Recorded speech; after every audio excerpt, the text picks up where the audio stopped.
But today we have a lot to dive into. And first of all, we will get to the Week 14 wrap in NSL, which was an exciting week. There were lots of goals. So we had 4 matchups, right? We had one that had already taken place before last week's record of the best of Week 13, where AFC Toronto continued their kind of run of the league and their progression to the top of the table, where they went into Wanderers grounds and stole all 3 points, with Rose scoring in her first minutes for the club. And then the next 3 games saw the away team get the win, I think, actually. So Montreal came into York Lions Stadium. You guys were there in person. Yeah. We can talk about that after, but they came in a bit of a smash and grab with the way the second half kind of happened. But I thought the first 45 was a bit of a masterclass by Robert Rassatoyu and the Roses. So they won 2-1 to climb within 4 points of the league leaders of AFC Toronto with a game in hand. And then DB Pridham, who is the league's leading scorer, hit double digits as Ottawa Rapid cruised to a road win over Calgary Wild. And Vancouver Rise, you were on this call, Sigs. They made history in a 6-goal offensive outburst over the Halifax Tides, where Holly Ward bagged a brace, and she had an outstanding opening goal in like the first 2 minutes, I think, of play. So before we get there, anything that you guys want to comment on just out of those 4 matches and the week that was in NSL action for Week 14? The only thing I want to say is you mentioned that Sig and I were at the Roses AFC match, and Sig had just said the name Victoria Pickett. She just mentioned her on the pitch, and 2 seconds later, she winds up and she scores a howler. Like, it was beautiful.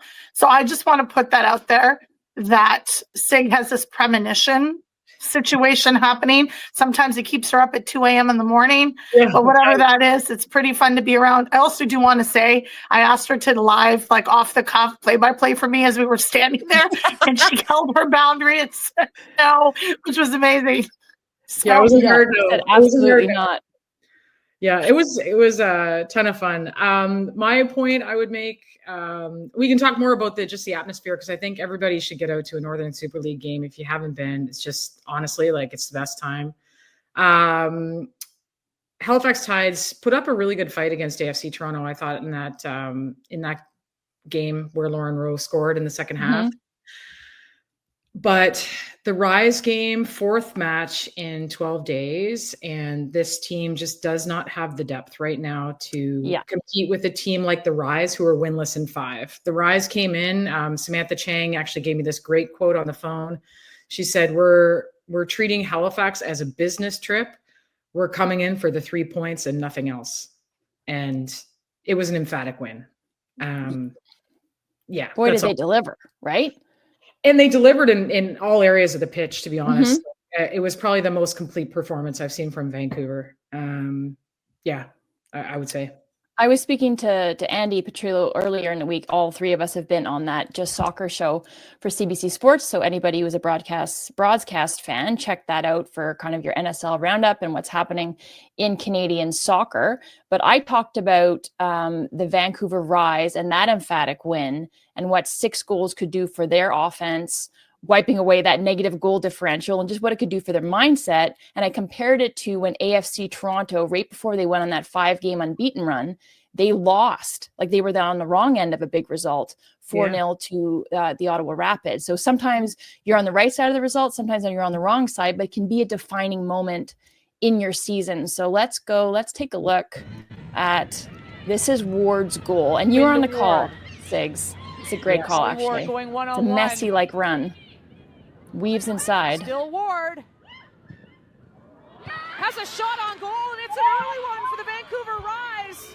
Holly Ward's first goal of the Northern Super League season. It's hard to believe, though, right? Like, I mean, we all knew that she had yet to do it in the Northern Super League, but like, to hear you say that after performances that included runs like that, but lacked the clinical edge. It lacked that incision when she got into the box. So it was great to see her do it.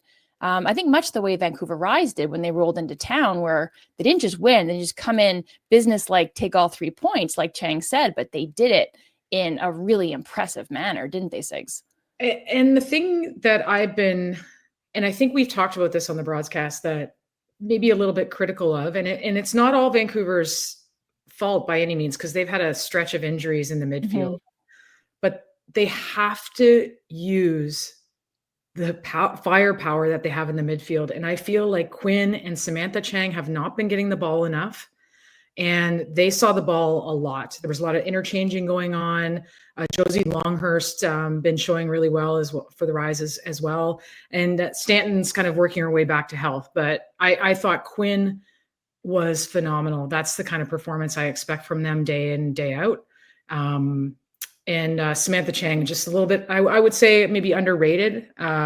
She does things pretty quietly, but she's a great player. And to see both of them combining, and I thought everything went through the center of the pitch. I'll talk about maybe their center back combination when we get to the 11, but yeah.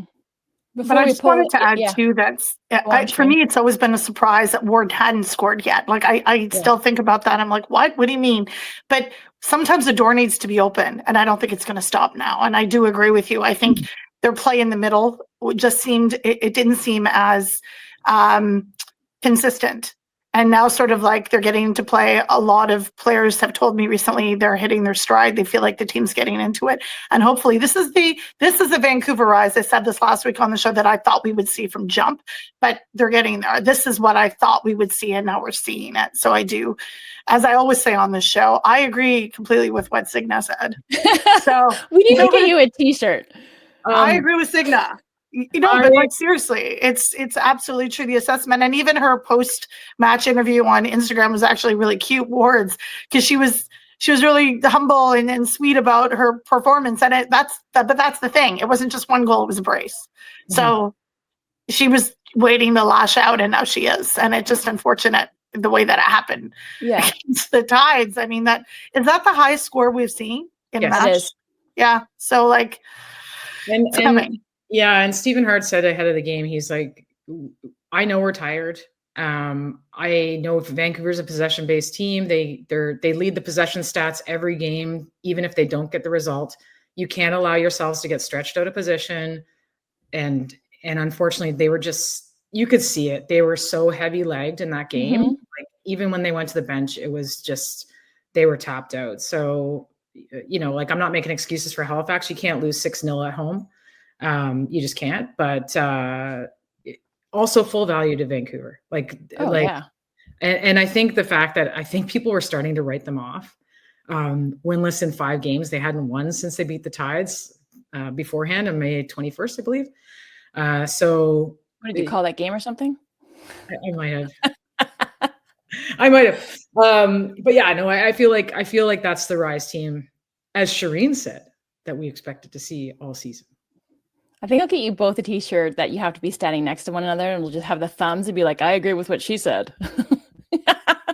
Who's got 2 thumbs and agrees with Signa, and who's got 2 thumbs and agrees with Shireen? Anyway, I'll just add to the Holly Ward stuff, and just to say that I think that her inclusion in Casey Stoney's national team gave her the extra confidence that she needed to be less predictable. Like, we always knew that she was going to overrun somebody in the channel. She could like run over them with her pace, kind of sledgehammer approach that way, but it lacked a little bit of sophistication. And I thought it was a little bit predictable. And then now it was almost like that assist that she had, I think it was on an Evelyn Vienne goal against Haiti at Stade Saputo, where she drifts inside and then kind of cuts across her body and slips Vienne in. It's almost like she needed to do that against a better opponent on an international stage, like to give her the confidence to realize that she could do that consistently to hurt teams. And now who knows what you're going to get every time she has the ball. She has a clear idea, but the opponents do not. And I think that's what you're going to see as they keep going here in the NSL, where Holly Ward, as you mentioned, Shireen, that door's open now, and like the floodgates might open in terms of the goal output. So I'm looking forward to that. I was looking for floodgates. That's actually what I wanted to say. The dam has been broken. So let's see. But I also really like your comment about predictability and how I want to see some more action, some more excitement. I'm going to change it up a bit. And I think maybe we're seeing that here, and maybe we'll continue to see it. I like a team that surprises me. That could be a good segue, Amy, onto the next topic. You're like, wink. Well, I'm going to get to our best 11 here of week 14. So just go through it real quick for I've got my daughter here that's doing, yes, you can have a popsicle. Yes, now go away. She's doing the aura dance. We're going to get to it. My kids have all been doing it. The aura farming boy. My household is just, yes, everyone's doing that. We'll get to that in a little bit with hopefully a much better segue. But for our audio only listeners, so we've got a bunch of people here who could have made it onto the best 11. So we'll get to our honorable mentions. But goalkeeper, we've got McCaslin for Vancouver Rise. And then we've got a lot of center backs. We've got maybe one true kind of right back or full back in Spencer, but we've got Lucy Capadona from the Montreal Roses. We've got Ariel Young from Vancouver Rise, Jaleesa Harris from Ottawa Rapid, Jasmine Spencer, as I mentioned, midfield 3 of Friedland from Ottawa, Ali Hess from the Montreal Roses, Colby Barnett, who had an outstanding second match for AFC Toronto, but always consistent and always deadly on the service for them. And a front 3 of Megan Sauvé, who scored an absolute beauty for them, the winner at York Lions Stadium. We've got DB Pridham, again, your league leader in scoring with double digits now. She's sitting at 10. And the aforementioned Holly Ward. So before I get to the honorable mentions, I know, Shireen, maybe we'll start with you. You were nominating some on our dark web here. So I kind of had free license because I'm doing the graphic to kind of put the players in that I wanted. It's a bit of a mashup of Signa's shouts plus mine, but you had a couple of people that you wanted to single out. Yeah, first and foremost, DB Pridham, like, just doesn't stop. Like, the aura thing notwithstanding, and Amy, shout out to you on CBC Sports for explaining that. And also, I do have to say that I do really appreciate Ottawa's IG and social media staff for thinking of all the boomers, all of us out there who didn't know what the hell was happening. And so I do really appreciate the goal celebrations and like understanding what that is. Sorry, I'm playing the video. I tried to mute it, but I stopped playing it. But yeah, there's DB with the celebration. And then, as you mentioned, Shireen, the Ottawa Rapid admin, who very helpfully put in the original video so that all of us old people would understand what was happening.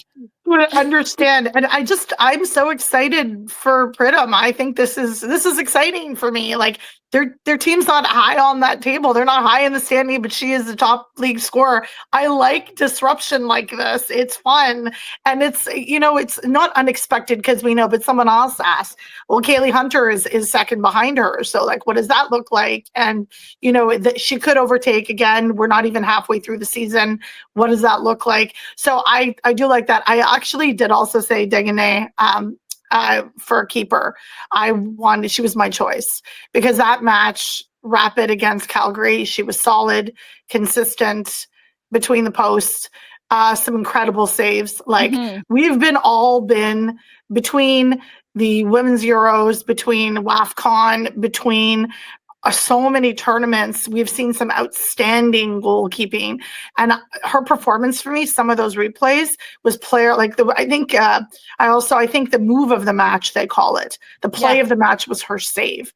And it was incredible. It was up there with what we've been seeing globally. And it's exciting to see that level of skill in the NSL. Well, while you're talking, I'll just put up, this is Pridham's header. So what's impressive to me about Pridham is that she's this true poacher. She can hurt you in behind. She drops back. She does the work. She links up. She connects with her teammates. Sure, she has the service because I think the supporting cast around her, but she just needs a little bit of daylight and she will hurt you, and she can hurt you in a myriad of ways. So full credit to DB Pridham. I think a worthy person to stand alone at the head of the goal race for the NSL. Definitely. I think she's someone, and you saw this with Bukovic, and Bukovic has been fairly consistent in that way. But Pridham is the one that goalkeepers fear. I feel like the overall result may be in that team's favor, but she's lethal in the front.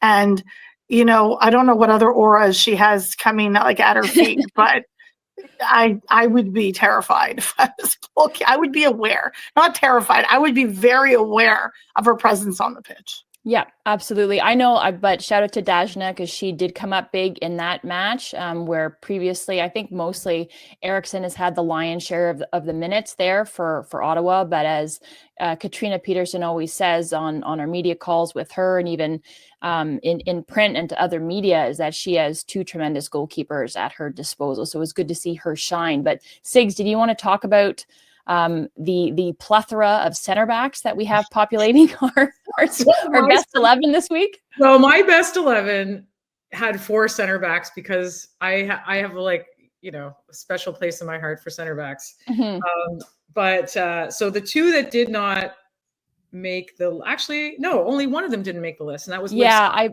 I took Liv Scott out because she only put in a half. So I was just going to say Liv Scott is back. That was my assessment of Liv Scott this week, is just the combination, her and Harris, love mm-hmm. it. And important on Belzil's goal as well. Yes, exactly. Mm-hmm. And part of the celebration for TV in the front. Yes. But I want to point out Ariel Young. Mm-hmm. She's 23. She's from Ottawa. Former youth national team member. And I thought her first game that I saw her play alongside Shannon Weller, I thought she was a little impatient in terms of looking for that magic pass, looking for the magic ball, if you will. But this game, she was much more settled, patient, showed some skill. Obviously, having a left foot center back is essential. I thought that she performed really well. I wouldn't be surprised if she stays there. There's 3 people competing for that job: Kennedy Faulkner, Jess Cowart, mm-hmm. and so we'll see. But I think Ariel Young has solidified herself as maybe a starter in the back line for Vancouver. Love it. I will chat just very quickly about Megan Sauvé, so another player getting her first ever NSL goal. And credit, I think, to her coach and her, obviously, for her persistence, and the coach, though, and his trust in her, that they're kind of playing the long game. She was playing previously professionally in Portugal, and now he said that she's got more scrutiny being kind of a hometown kid playing for the hometown team, and not giving her a pass, but just saying, like, we trust her, we back her fully. And so to see her score a goal of that quality, I was happy to see that. And I think it just put an exclamation point on the performance that the Roses put up as the away team coming into York Lions Stadium, looking to disrupt, to steal one of your words, Shireen, but come in and make some noise, knowing that you're coming up against a team that was on a 5-game run. So that was really big. And I think the tweaks that they made in the first half, where they had Boychuk and Sauvé on their off wings, kind of playing inverted. You had Monyard, who was in instead of Paquin. I thought she had a really impressive half, kind of playing as a false 9. And they deployed their fullbacks a little bit deeper, so that challenged AFC Toronto's press, made them a little bit more stretched, less compact when they were pressing, and it allowed Montreal to be a little bit more press resistant as they were playing out in the buildup. I think that frustrated them as well, and then they were able to weather the storm as AFC Toronto pushed back. And obviously that brilliant goal that, who highlighted it? You did, Shireen, right off the top, of the Victoria Pickett, another player getting her first goal, or getting their first goal in NSL. And she had smashed the bar at the beginning of the week. Do you remember that? From distance, even further out. Yeah. On a similar try. So great to see her score. But I think I have the Sauvé goal. And it wasn't Megan Sauvé, and tremendous work by the end of it. On the outside. Wait a second here. We won't go again. And Felicia Roy, it should be noted again. I mentioned Ali Hess in that 11. I mean, what a hit with that left foot.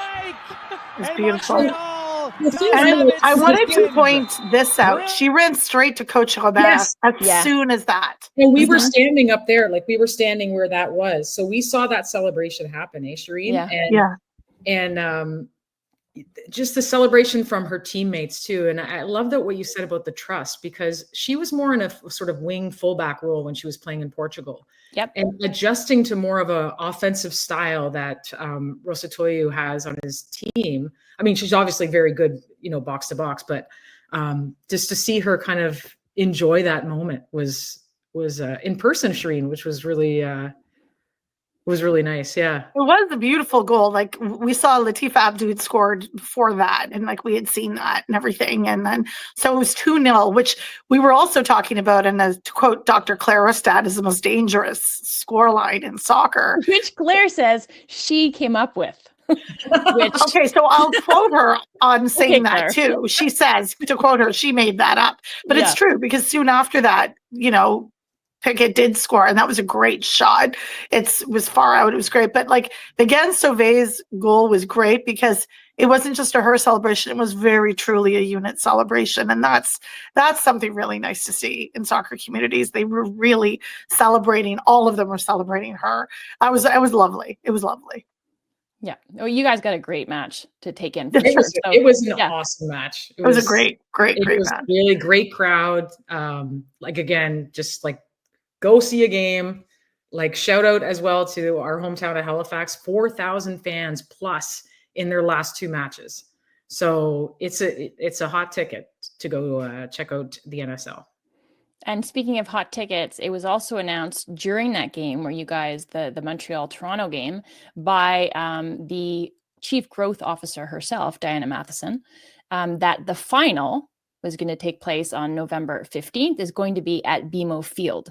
So Diana Matheson herself will be joining Footy Prime, the podcast, tomorrow morning to talk all about that. And I'm so happy to get that in because I knew I was going to forget to shout that out and to preview that for tomorrow. But that wraps week 14. And so looking ahead to week 15, we've got the Rise versus AFC Toronto tomorrow. That's Thursday, July 24th. On the Friday, it's Ottawa Rapid FC versus the Tides. And then on Saturday, we'll wrap week 15 and it'll be the Roses versus the Wild. But before we move on to, oh my God, I said we're going to try to keep this tight, but we're going to race through a bunch of stuff. Transfer window opened on Sunday. I spoke to AC Lang, wsoccer.ca. I wanted her to come on. She was unable to. I asked her last minute. Hopefully we can have her on sometime soon. But AC, if anybody hasn't checked it out, on her handle, wsoccer.ca, she has a great document all about the needs for the various 6 franchises, kind of departures and acquisitions since, either before the wet window opened or after. And I wanted to hear from you guys, because I think Vancouver announced a player on Monday, yesterday. What day are we again? We are Wednesday. Earlier in the week, they announced a player. Do you guys expect any other announcements? And what players do you have on your radars to fulfill needs of a team? Maybe especially like Halifax. Will we finally see Amanda Allen? Yeah. And Tiffany Cameron? We're going to see them, right? We're going to see them. Yeah. And I mean, will we see them this week? Because they can play now.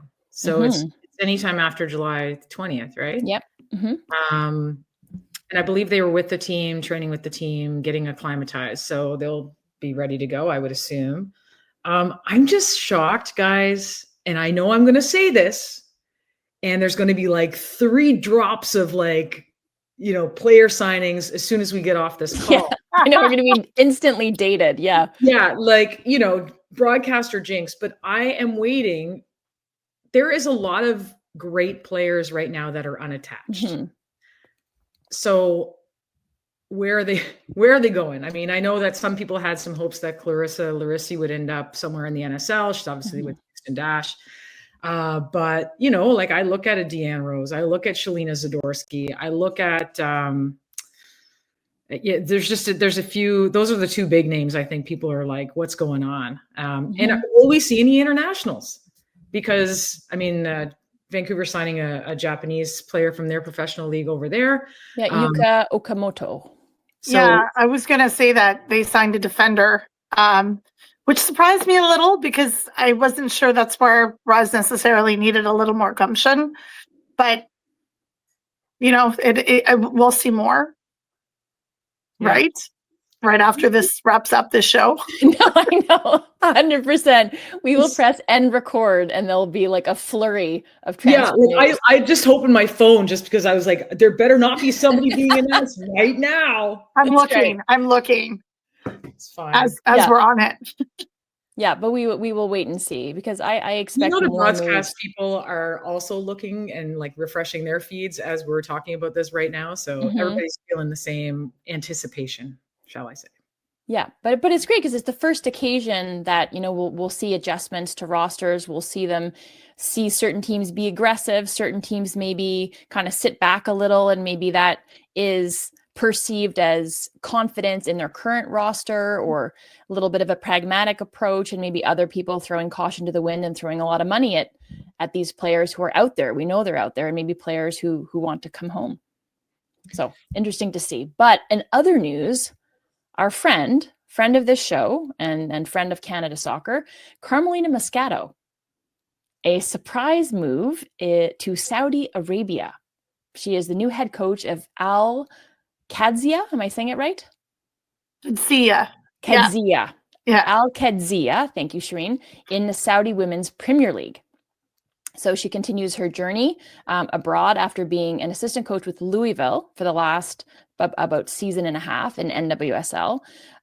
So I will just say right off the top that I am happy for my friend, obviously happy for her next teammate, but I'm conflicted. This is Saudi Arabia.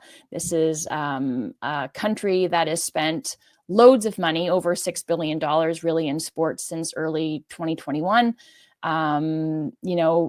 To convince people to sports wash, to distract from the fact that there's numerous violations on human rights, women's rights, LGBTQ plus rights. And so far that sports washing is working brilliantly. So that's my hesitation with this. But in terms of Carm wanting to be a head coach, I think that we need to applaud the fact that she's looking to just further her own career. But I think that it's highly complex as a matter, especially as a gay woman going to Saudi Arabia to coach. Yeah, I don't disagree with any of that. I think that first and foremost, safety is a large concern. I just think that the trajectory of Saudi Arabia and whether they've been successful in sport washing, which they have in many ways, but also you can't deny the fact that their women's league has been growing. So two things can exist at the same time. The regime as a whole, they're not a democratic nation. They're run by royals, get to dictate, but at the same time, Saudi society has changed tenfold. I was there for a religious pilgrimage in 2017. It's completely different now in terms of music, open alcohol, like the society itself is changing, and women weren't didn't have access to stadiums until 2016, 2017 also. So there's ways in which they've already held a WWF women's event there. Like what I'm hearing is world tennis, women's tennis will be played there. Like very often what you see in Saudi is what's happened. Sorry, Shireen, it started like a 3-year deal, I think, back in the end of 2024, if I'm not mistaken. Exactly. And also what you see in Dubai happening, because like Dubai is also a conservative, the Emirates are a conservative place. Like, let's remember Gulf nations, they're Muslim majority countries. They are run by royalty. They're not democratic nations. So the violations happen. You hear more about Saudi. This is my conjecture, because of successful media, but also because they're horrid. As a journalist, and I've said this publicly, going there as a practicing journalist, you can't be critical of a regime there and live there, right? You can't be, I couldn't do the work I do here over there. Like, I just wouldn't happen. So that's a concern in terms of wanting to speak.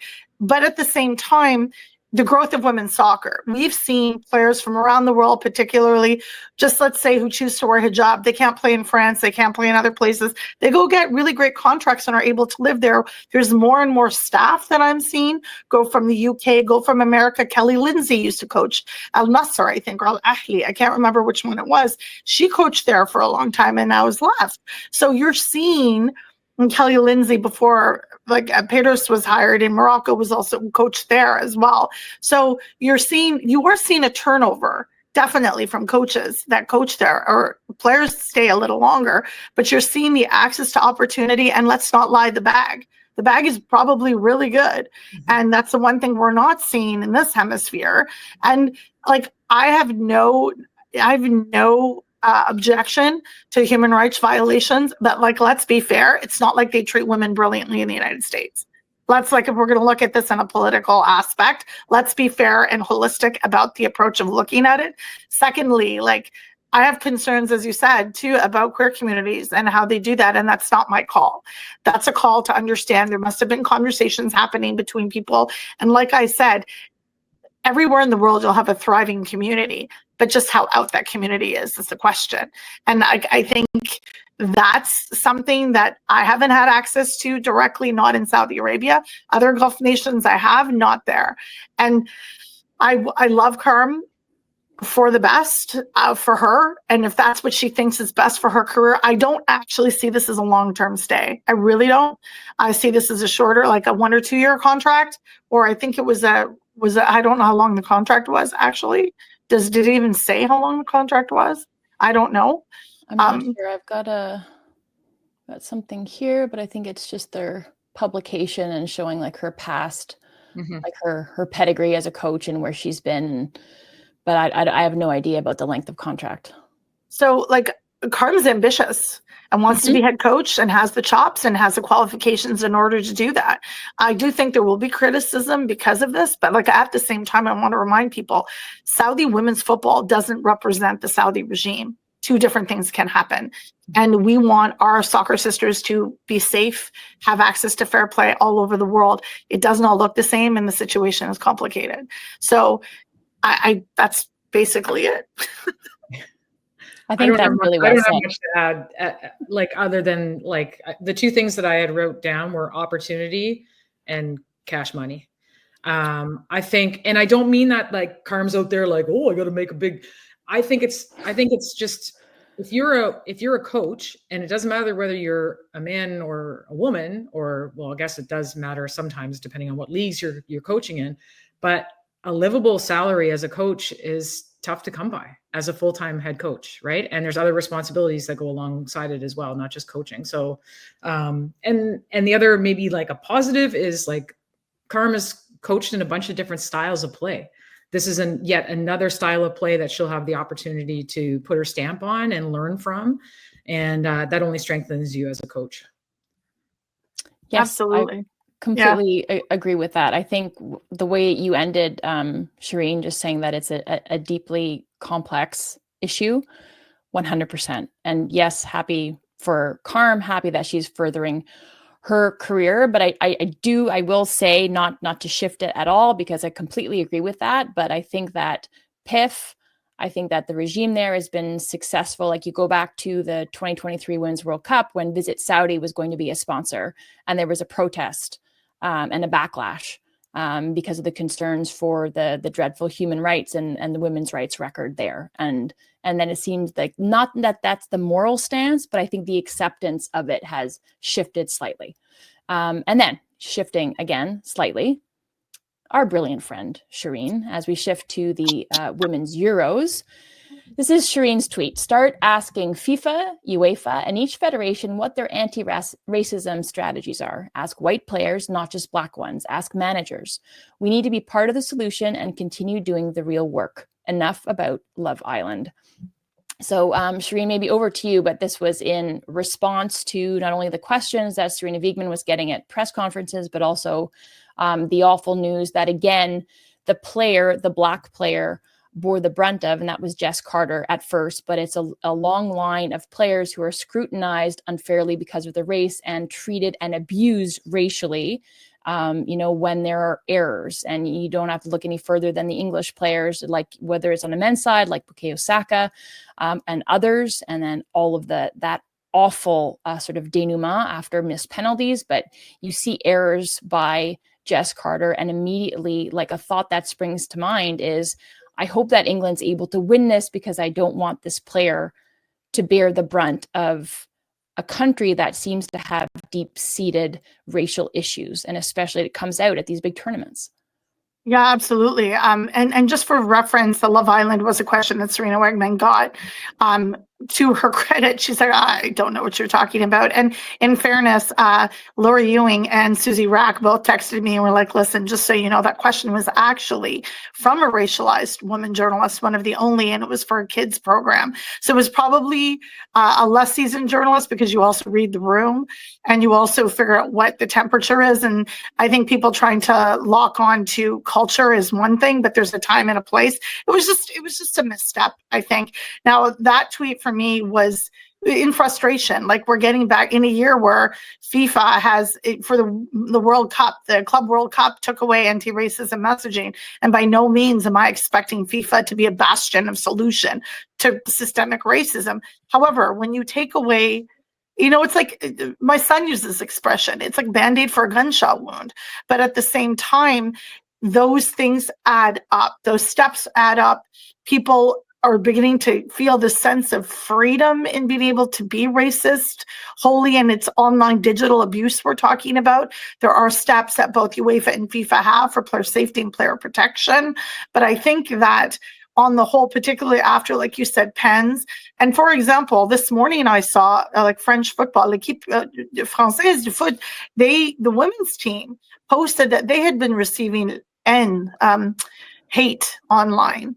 And they just posted that after their match. So I wouldn't surprise me if it was racial abuse, violent racial abuse, because half the team is West African origins or North African. Like, come on, it's France, right?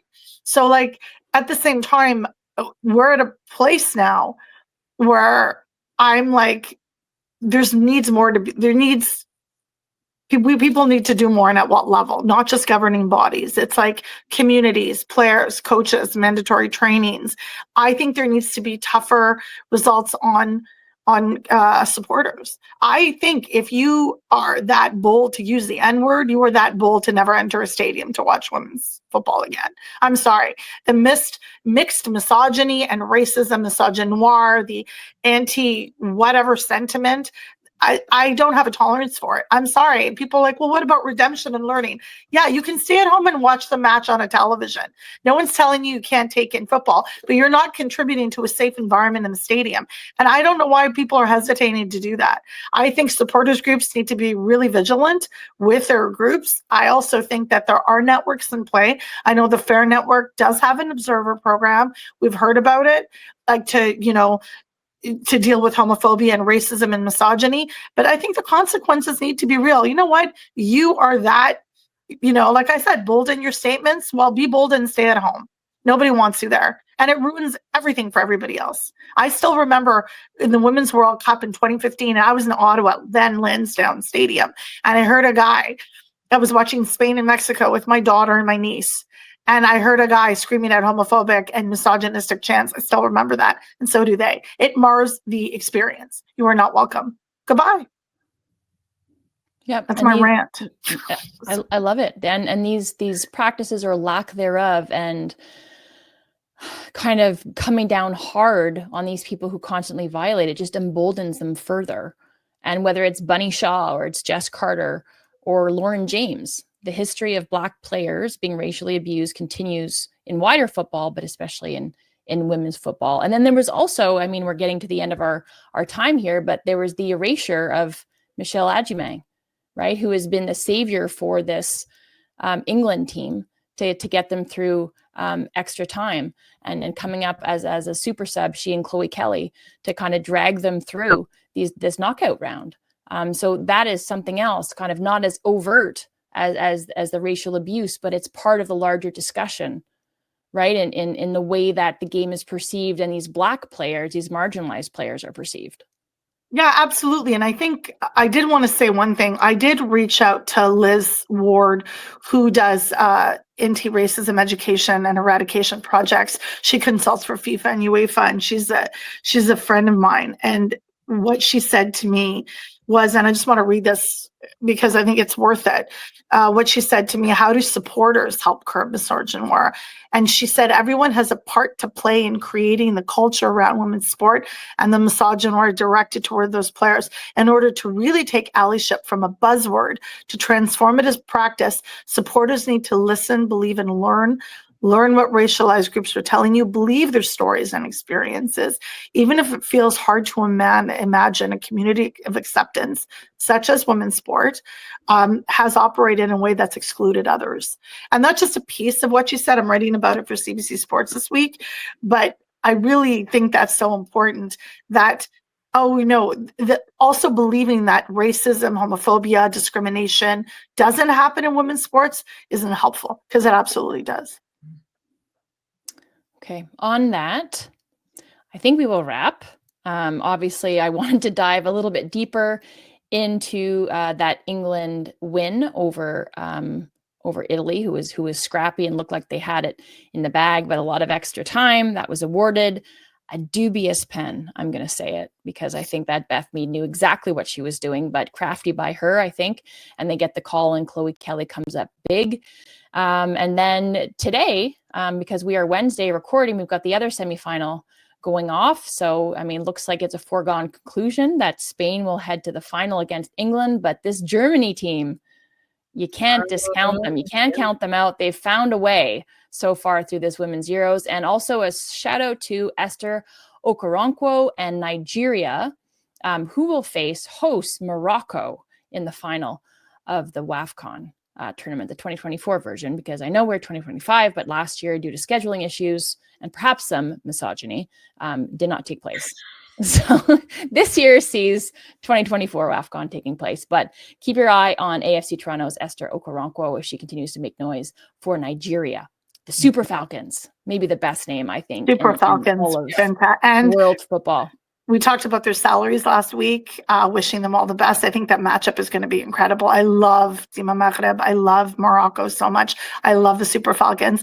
But at the same time, again, it's complimented. Jorge Vilda coaches them. I can't stand. I hate that guy. I hate that guy. I love this team. I hate that guy. Like, why does this happen again and again and again?